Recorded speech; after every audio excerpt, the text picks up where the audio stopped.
Hi there, I'm Emma, and what I'm about to tell you will probably shock you as much as it shocked everyone else in my life. 3 weeks ago, I was sitting in my real estate attorney's office, signing papers that would change my daughter's life forever. As I watched him process the mortgage cancellation on the house I'd been paying for the house my 28-year-old daughter believed she owned, I felt something I'd never felt before. Not anger, not sadness, but a strange sense of liberation. You see, 2 days earlier, my daughter had looked me straight in the eye and said the words that shattered 28 years of motherhood in an instant. But I'm getting ahead of myself. Let me start from the beginning, because this story isn't really about a mortgage. It's about what happens when unconditional love finally finds its conditions. 6 months ago, if you had asked me to describe my relationship with my daughter Jessica, I would have painted you a picture of a devoted mother and her successful, independent daughter. I would have told you about how proud I was of her marketing career, her beautiful home, her serious boyfriend David. I would have glowed talking about our weekly coffee dates and how she always came to me for advice. What I wouldn't have mentioned, what I kept carefully hidden even from myself, was the growing list of small betrayals that had been building for years. It started so innocently. Jessica was 24 when she graduated from college, a degree I'd paid for entirely, working double shifts as a nurse to make sure she could focus on her studies instead of worrying about student loans like her friends. She was bright, ambitious, and everything I'd hoped for in a daughter. When she landed her first job at a marketing firm downtown, she was making decent money but struggling with the cost of living in our expensive city. That's when she came to me with what seemed like a reasonable request. "Mom," she had said over dinner at my small apartment, "David and I have been looking at houses, and we found this perfect place. It's exactly what we want, but the mortgage is just slightly out of our reach. Would you consider co-signing with me? It would really help us get started." I remember feeling such pride in that moment. My daughter was ready to take the next step in life, to build something permanent with the man she loved. Of course, I wanted to help. But when we sat down with the mortgage broker, the reality was different from what Jessica had described. The mortgage wasn't slightly out of their reach, it was completely beyond what they could afford on their salaries. David, it turned out, worked part-time as a freelance graphic designer with inconsistent income. The broker was blunt. They would need a co-signer who could cover the full mortgage if necessary. "It's just a formality, Mom," Jessica assured me as we walked to the car afterward. "We'll be making the payments. Your name would just be on there for security." I should have trusted my instincts then. Should have insisted on seeing their budget, their savings, their plan for handling the responsibility of homeownership. Instead, I trusted my daughter. I believed that the values I'd raised her with, responsibility, integrity, gratitude, would guide her decisions. I signed those papers thinking I was giving my daughter a foundation for her future. For the first year, everything seemed fine. Jessica and David moved into their new 3-bedroom colonial in one of the most desirable neighborhoods in the city. They hosted dinner parties, posted beautiful photos of their home on social media, and seemed genuinely happy. Jessica would call me weekly with updates about their home improvement projects, their social life, their plans. I felt like I'd made the right decision. But gradually, things began to shift. The weekly calls became bi-weekly, then monthly. When I suggested getting together for our usual coffee dates, Jessica was always busy with work projects, plans with David's friends, or home renovations that required her immediate attention. When I did see her, our conversations felt different. She seemed distracted, checking her phone constantly, eager to leave. I told myself she was just busy building her adult life, that this was natural. The first time I learned about a missed mortgage payment was from a call from the bank, not from Jessica. It was a Tuesday morning in March, and I was just starting my shift at the hospital when my phone rang. "Ms. Martinez, this is Jennifer from First National Bank. I'm calling regarding the mortgage on Elm Street. The February payment is now 15 days overdue, and we wanted to reach out to all parties on the loan." My heart stopped. There must be some mistake. "My daughter handles all the payments." "I understand, ma'am, but as a co-signer, you're equally responsible for ensuring payments are made. We'll need to receive payment within the next 10 days to avoid late fees and potential credit impacts." I called Jessica immediately, my hands shaking as I dialed. "Oh God, Mom, I'm so sorry," she said when I explained the call.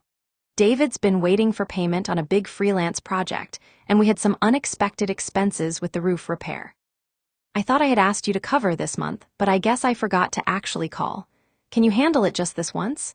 David's check should come in next week." I wanted to believe her. The confusion in her voice sounded genuine, and unexpected expenses were part of homeownership. I made the payment, $2,437, and Jessica promised to pay me back as soon as David's check arrived. She never did. Over the next year, this scenario repeated itself 4 more times. Each time, Jessica had a different explanation: a delayed bonus at work, an unexpected car repair, a family emergency on David's side that required them to help out financially. Each time, she sounded genuinely apologetic and promised it wouldn't happen again. Each time, I believed her and made the payment. It wasn't just the money, though that was certainly adding up. Each payment represented nearly a week of my salary as a nurse. But what bothered me more was the pattern that was emerging. Jessica never called to give me advance warning about potential payment issues. She never seemed to have a clear budget or plan for managing their expenses. And most troubling of all, she never seemed to acknowledge that I was making a real sacrifice to cover these payments. The breaking point came last October, though I didn't recognize it as such at the time. I had been dealing with some health issues, nothing life-threatening, but serious enough to require some expensive tests and treatments that weren't fully covered by my insurance. I was stressed about the medical bills piling up and mentioned this casually to Jessica during one of our increasingly rare phone calls. "Oh, that's tough, Mom," she said in a distracted tone. "I'm sure it will work out. Hey, I have to run. David and I are meeting the contractor about redoing the kitchen. We're so excited about the kitchen renovation. While I was worrying about how to pay for medical care, my daughter living in the house I was financially responsible for was planning to spend thousands on cosmetic improvements. Something shifted inside me during that conversation, though I couldn't put my finger on what exactly had changed. A few weeks later, I got another call from the bank. November's payment was late. When I called Jessica this time, her response was different. "Mom, I thought we had discussed this. With the kitchen renovation, money is really tight right now. Can you just cover it? You know we're good for it." "Jessica," I said carefully, "we didn't discuss this, and I'm dealing with some financial pressures of my own right now with these medical bills." There was a pause. Then, "Mom, you knew what you were signing up for when you co-signed. If you can't help us out when we need it, I don't know why you agreed to be on the mortgage in the first place." The words hit me like a physical blow. In Jessica's mind, apparently I hadn't been helping her achieve homeownership. I had been volunteering to be her backup payment plan. The mortgage I'd co-signed to help her get started had become, in her mind, my responsibility. I made the payment. But that night, I lay awake thinking about all the small moments over the past few years that had led to this point. The times Jessica had canceled our plans last minute when something more interesting came up. The way she talked about her house without any acknowledgement of my financial contribution. The Christmas presents that had gotten progressively less thoughtful while her social media showed expensive purchases for herself and David. I started paying closer attention after that. In November, while Jessica was claiming poverty, her Instagram showed photos from a weekend trip to the mountains with David and several other couples. In December, she posted pictures of the new designer purse David had bought her for their anniversary. Meanwhile, I was eating peanut butter sandwiches for lunch to save money for my medical copays, but I told myself I was being petty. These were small amounts compared to the mortgage, and maybe she was just bad at managing money rather than deliberately taking advantage. I decided to give her the benefit of the doubt and see how things went over the holidays. Christmas had always been our special time. Even as Jessica got older and busier, we maintained certain traditions. We always spent Christmas Eve together, making tamales using my grandmother's recipe. We exchanged gifts on Christmas morning, then had a big dinner in the evening. Jessica usually invited David, and in recent years, I'd grown to care for him genuinely, even if I sometimes wondered about his work ethic and financial stability. This year felt different from the start. In early December, when I brought up our Christmas Eve plans, Jessica was vague. "Oh, we're still figuring out the holiday schedule, Mom. David's family is doing a big thing this year, and his sister is flying in from Portland." I understood that relationships required compromise and that David's family deserved time with Jessica too. "Of course," I said. "Just let me know what works best. We can do Christmas Eve early or Christmas Day or even the weekend after. I'm flexible." But as December progressed, Jessica remained evasive about holiday plans. When I asked directly about specific dates, she would change the subject or say they were still working things out. I started to get a sinking feeling that I was being managed rather than included in planning. 2 weeks before Christmas, I was at the grocery store buying ingredients for tamales when I decided to call Jessica one more time to nail down our plans. I wanted to start preparing, and I needed to know how much food to buy. "Hi, honey," I said when she answered. "I'm at the store getting stuff for tamales. Should I plan for the usual Christmas Eve dinner, or are we doing something different this year?" There was a long pause. In the background, I could hear David's voice and what sounded like other people talking and laughing. "Mom, I thought I mentioned this already. We're actually going to David's parents' house for Christmas. His whole family is going to be there, and it's important to him that I'm there too." My heart sank, but I tried to stay positive. "Oh, okay. What about Christmas Day then? Or maybe the weekend before?" Another pause. "The thing is, Mom, we're going to be pretty busy with all the family stuff. David's sister is only here for a week, and we want to make the most of it. Maybe we can get together sometime after New Year's." I stood in the grocery store aisle, holding a package of masa harina, feeling like the world had tilted. After New Year's. She wanted to push our Christmas celebration to after New Year's. "Jessica," I said carefully, "Christmas has always been our special time together. Are you saying you don't want to celebrate Christmas with me at all?" "It's not that I don't want to, Mom. It's just that this year is complicated. David's family hasn't all been together in 3 years, and his mom really wants me there. You understand, right?" I did understand. I understood that after 28 years of making Jessica my priority, of building our Christmas traditions, of being the constant in her life while everyone else came and went, I was now being relegated to, after the holidays, status. I understood that David's family, whom Jessica had known for 4 years, had become more important than the mother who had raised her alone and sacrificed everything for her education and future. But I also understood something else. I understood that I was tired of always being understanding. "You know what, Jessica? I hope you have a wonderful Christmas with David's family." I hung up and stood there in the grocery store, surrounded by families picking out ingredients for their own holiday celebrations, and felt more alone than I had in years. But alongside the loneliness, I felt something else, a strange sense of clarity. For the first time in months, maybe years, I was seeing my relationship with my daughter clearly. That evening, I did something I hadn't done in a long time. I called my sister Rosa in Phoenix. "Emma," she said warmly when she answered. "This is a nice surprise. How are things?" Rosa and I had always been close, but I'd been so focused on work and Jessica over the years that we'd fallen out of regular contact. As I told her about the Christmas situation, I realized how good it felt to talk to someone who knew me before I was defined entirely by being Jessica's mother. "Emma," Rosa said gently after I finished explaining, "can I ask you something? When was the last time Jessica did something thoughtful for you?" "I don't mean expensive, I mean thoughtful." I opened my mouth to answer and realized I couldn't think of anything recent, or not so recent. "I'm not trying to be mean about Jessica," Rosa continued. "But from where I'm sitting, it sounds like she's gotten very comfortable taking from you without giving much back. And honey, you've been so focused on being a good mother that you've forgotten you deserve to be treated well too." After we hung up, I sat in my quiet apartment and really thought about Rosa's words. When had Jessica last asked how I was doing and waited for a real answer? When had she last offered to help me with anything? When had she last seemed genuinely interested in my life, my thoughts, my feelings about something that didn't directly affect her? The answer to all these questions was the same. I couldn't remember. That night, I made a decision. I wasn't going to spend Christmas alone feeling sorry for myself. Instead, I booked a flight to Phoenix to spend the holidays with Rosa and her family. It would be the first Christmas I'd spent away from home in decades, but suddenly that felt like something to look forward to rather than something to regret. But before I left town, I decided to do a little investigating. Something about Jessica's constant money troubles had been bothering me, and I wanted to understand the reality of her financial situation. I started by looking at her social media more carefully.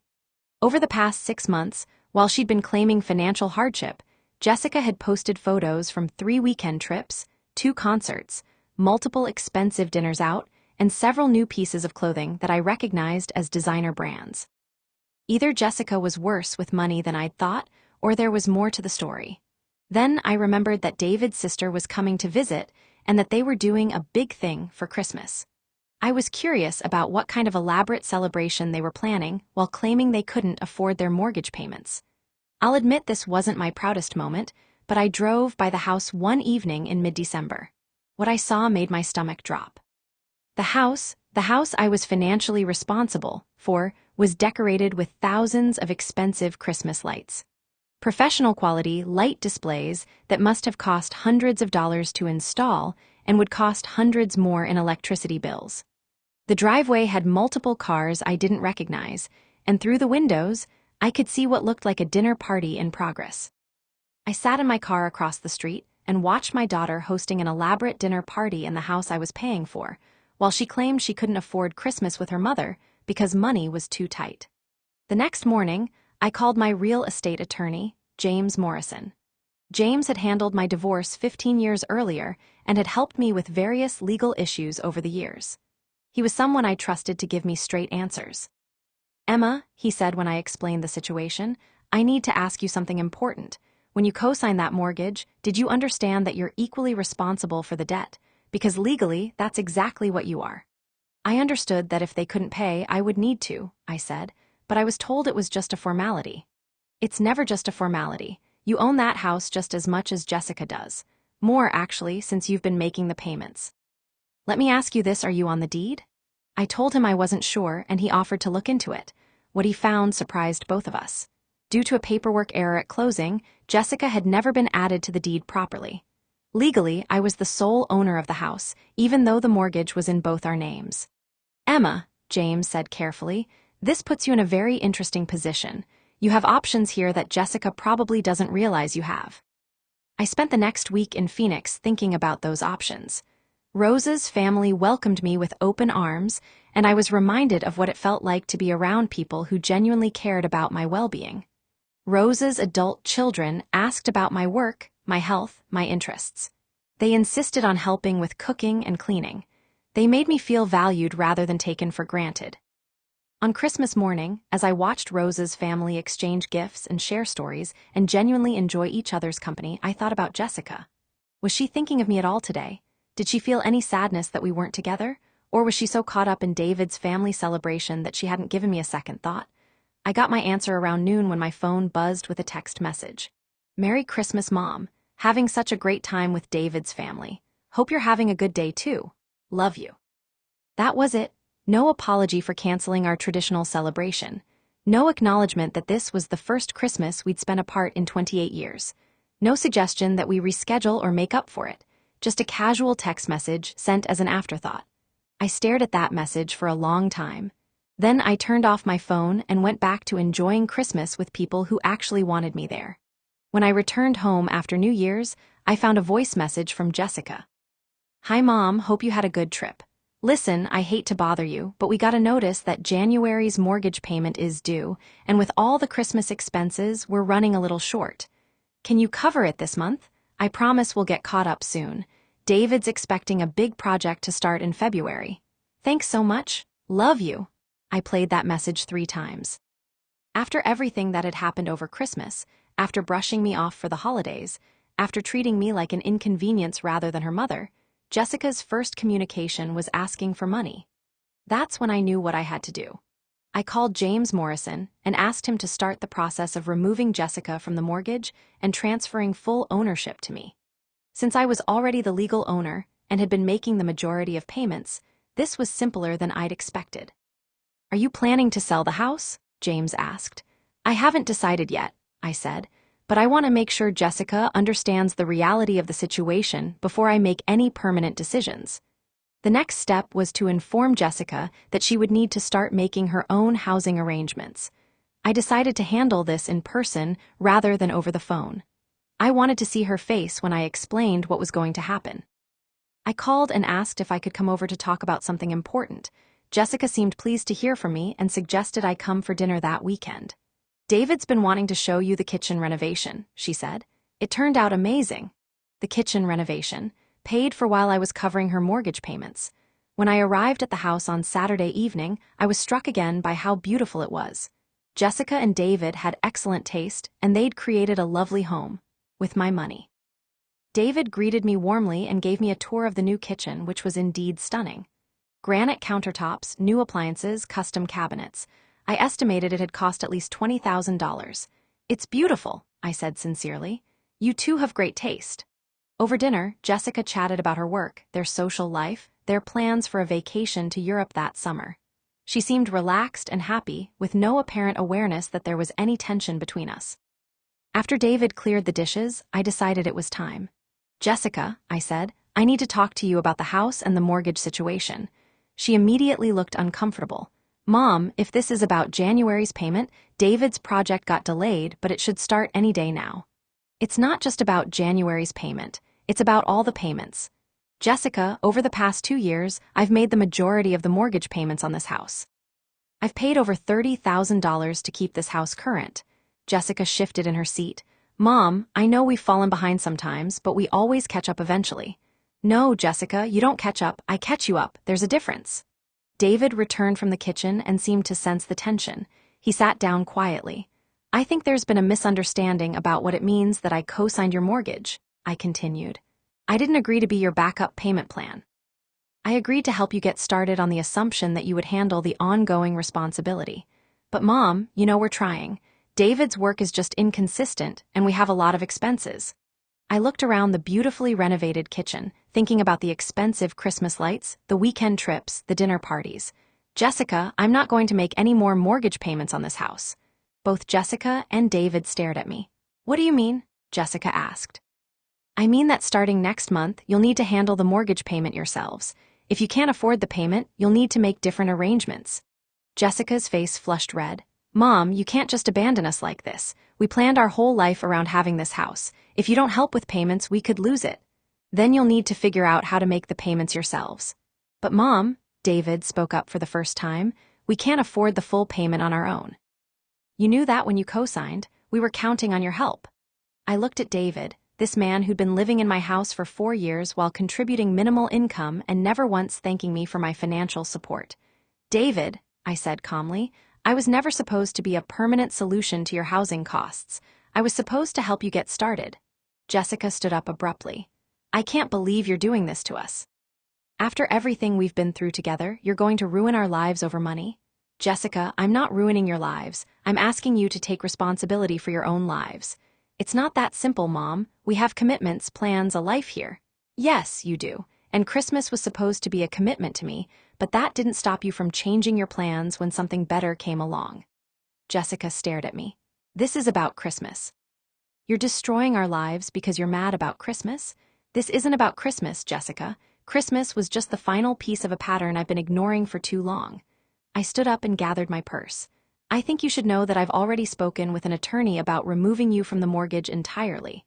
You can't do that, Jessica said, her voice rising to near hysteria. Actually, I can. I'm the sole owner of this house, and I've been making the payments. I have every right to handle the mortgage however I see fit. What are you saying exactly? David asked, his voice tight. I'm saying that Jessica is no longer responsible for the mortgage, and she's also no longer entitled to live in this house. You have 60 days to find other arrangements. The silence that followed was deafening. Jessica sank back into her chair, staring at me like she'd never seen me before. Mom, she said quietly, I don't understand. Why are you doing this? Because, Jessica, over the past 4 years, you've treated me like a bank instead of like your mother. You've taken my financial support for granted while giving me less and less of your time and attention. You've made me feel like an inconvenience in your life while expecting me to solve your problems. That's not true. When was the last time you asked how I was doing and actually listened to the answer? When was the last time you offered to help me with anything? When was the last time you seemed genuinely happy to spend time with me? Jessica opened her mouth to answer but then closed it. 2 weeks ago, you told me that you weren't expecting me for Christmas. Well, Jessica, I'm not expecting you to live in my house anymore. I walked toward the door, then turned back. You have 60 days. I suggest you use that time to figure out what you can actually afford on your own. The drive home was surreal. I kept waiting to feel guilty or sad or regretful. Instead, I felt something I hadn't felt in years. Free. Over the next few days, Jessica called me repeatedly. The conversations followed a predictable pattern. First, she would be angry and accusatory, insisting that I was being cruel and unreasonable. Then she would try bargaining, promising to do better about money management and spending more time together. Finally, she would become tearful and apologetic, begging me to reconsider. But through all these conversations, I never heard what I was really listening for. I never heard Jessica acknowledge the sacrifices I'd made for her. I never heard her take responsibility for the pattern of taking advantage of my generosity. I never heard her recognize that I had feelings and needs that mattered too. What I heard instead was Jessica trying to figure out how to get back to the status quo where she got what she wanted from me without having to give much in return. After a week of these calls, I stopped answering the phone. 3 weeks later, I got a call from James Morrison. "Emma, I have some interesting news. Jessica hired an attorney and tried to challenge your ownership of the house." My heart skipped a beat. "Can she do that?" "She tried, but the paperwork is very clear you're the sole owner and you've been making the payments." Her attorney advised her that she has no legal claim to the property. In fact, since she's been living there without paying rent, you could potentially charge her back rent if you wanted to. I hadn't even considered that possibility. "There's more," James continued. "Apparently, Jessica and David went to several mortgage brokers to see if they could qualify for a loan to buy the house from you. They were turned down across the board. They can't afford anything close to what that house is worth. So, what are their options? They need to find a place they can actually afford to rent, or David needs to find a more stable source of income, or both." After I hung up, I realized something had shifted in how I thought about Jessica. For months, I'd been focused on feeling hurt and disappointed. But now, I found myself genuinely curious about what she would do next. Would this experience teach her anything about responsibility and gratitude? Would she rise to the challenge of managing her own financial life? Or would she continue looking for someone else to solve her problems? I got my answer 2 weeks later when Rosa called me. "Emma, I just got the strangest phone call from Jessica." My stomach clenched. "What kind of phone call?" "She wanted to know if I thought you were having some kind of mental health crisis. She said you were acting completely irrational and making decisions that would hurt the whole family. She asked if I would talk to you about getting counseling." I was speechless. "Emma, I told her that from my perspective, you seemed healthier and more confident than I'd seen you in years. I told her that setting boundaries with adult children who take advantage is a sign of good mental health, not poor mental health." "What did she say to that?" "She got very upset and said that I didn't understand the situation. Then she hung up." So Jessica's response to being held accountable for her choices was to try to convince my family that I was mentally unstable. Rather than examining her own behavior, she was trying to paint me as the problem. That's when I knew I'd made the right decision. The 60-day deadline came and went. On day 59, Jessica and David moved out. They found a small apartment across town that cost less than half of what the house mortgage had been. Jessica left no forwarding address and no final conversation. I decided to sell the house. It sold quickly for significantly more than the remaining mortgage balance, leaving me with a substantial profit from the equity I'd been building unknowingly for years. With that money, I made some changes in my own life. I reduced my hours at the hospital and started taking some classes I'd always been interested in. I took a photography workshop and discovered I had a real talent for it. I started traveling more, visiting Rosa regularly and taking some solo trips to places I'd always wanted to see. For the first time in decades, I was living for myself rather than just supporting someone else's dreams. 6 months after Jessica moved out, I ran into her at the grocery store. She looked tired and stressed, but she also looked more mature somehow. We had an awkward conversation in the produce section. "How have you been, Mom?" she asked quietly. "I've been well." "How are you and David settling into your new place?" "It's been an adjustment. Money is tight and the apartment is small. But David got a full-time job with benefits, so that's helping." I nodded. "I'm glad to hear David found steady work." "Mom," Jessica said hesitantly, "I've been thinking a lot about what happened. About everything." I waited. "I think maybe I didn't fully understand how much you were sacrificing to help us with the house. I was so focused on what we needed that I wasn't really thinking about what it was costing you." It wasn't a full apology, but it was the first time Jessica had acknowledged my perspective at all. "I appreciate you saying that, Jessica. Do you think," she paused, "do you think we could maybe get coffee sometime? I know things are different now, but I miss talking to you." I looked at my daughter, this young woman I'd raised and loved and sacrificed for, who was finally beginning to understand that relationships require something from both people. "I'd like that," I said. We didn't hug or make elaborate promises about rebuilding our relationship. but we exchanged phone numbers and made tentative plans to meet the following week. That coffee date led to others. Slowly, carefully, Jessica and I began building a new kind of relationship. One where she couldn't take my support for granted because I wasn't offering unlimited support anymore. One where she had to consider my feelings because I was no longer pretending I didn't have any. It wasn't the relationship we'd had before, but it was better, more honest, more balanced, more real. David surprised me by reaching out a few months later to thank me. He said that losing the house had forced him to get serious about his career, and that the full-time job had led to opportunities he never would have pursued otherwise. He said it was the push he'd needed to grow up financially. Jessica started paying back the money I'd spent on mortgage payments, not all at once, but in small monthly amounts that she could afford. More importantly, she started paying attention to my life in ways she hadn't for years. She remembered my birthday without prompting. She asked about my photography classes and seemed genuinely interested in my answers. She offered to help when I had minor surgery on my knee. She was learning, slowly, how to be a daughter instead of just a dependent. As for me, I learned something important too. I learned that loving someone doesn't mean enabling them. I learned that being a good mother doesn't require sacrificing your own well-being indefinitely. I learned that sometimes the most loving thing you can do is force someone to face the consequences of their choices. The house I'd lost my daughter over became the foundation for finding myself again. The mortgage payments I'd resented became the investment that bought my freedom. The Christmas I'd spent alone became the beginning of understanding that I deserved better treatment than I'd been accepting. People sometimes ask me if I regret what I did, if I think I was too harsh, or if I would handle things differently now. My answer is always the same. I regret that it took me so long to value myself enough to demand better. I regret the years I spent enabling Jessica's irresponsibility because I was afraid of conflict.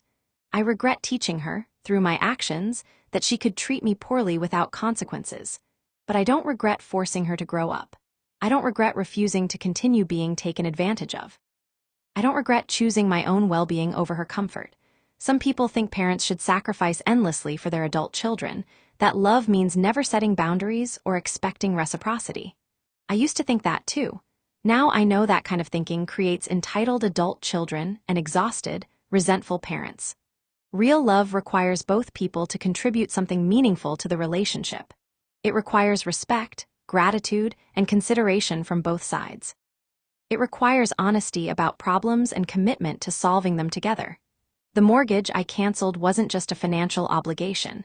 It was a symbol of a relationship that had become completely one-sided. When I stopped making those payments, I wasn't just protecting my financial future. I was insisting that my daughter treat me like a person whose feelings and needs mattered. It was the hardest thing I'd ever done as a mother. It was also the most important. Today, Jessica and I have dinner together twice a month. She brings flowers sometimes, and she always asks about my week before talking about her own. She's engaged to David now, and they're planning a small wedding they can actually afford. She asked me to help with the planning, not the financing, and I'm honored to be included. Our relationship isn't perfect, but it's genuine. She doesn't take me for granted anymore because she learned she can't. I don't resent her anymore because I don't allow myself to be treated poorly. The best part is that I like the person Jessica is becoming. She's more responsible, more thoughtful, more aware of how her actions affect others. Losing the house she couldn't afford taught her lessons about financial responsibility that no amount of lecturing could have conveyed. Sometimes I think about that phone call from the bank that started this whole journey. At the time, it felt like a crisis. Now I see it as the beginning of the most important change I'd ever made in my life. I learned that being a good mother doesn't end when your child becomes an adult. But it does change. Instead of protecting them from consequences, you have to let them experience consequences. Instead of solving their problems, you have to teach them to solve their own problems. Instead of giving them everything they want, you have to help them figure out what they actually need. Most importantly, you have to remember that you're not just a mother. You're a person with your own value, your own needs, your own right to be treated with respect and consideration. The day I canceled that mortgage payment, I gave my daughter the greatest gift I could give her, the opportunity to become a responsible, mature adult who understands that love is a two-way street. And I gave myself an even greater gift, the chance to remember who I was beyond just being someone's mother. That house represented 4 years of financial strain, emotional frustration, and a relationship that had become toxic in its imbalance.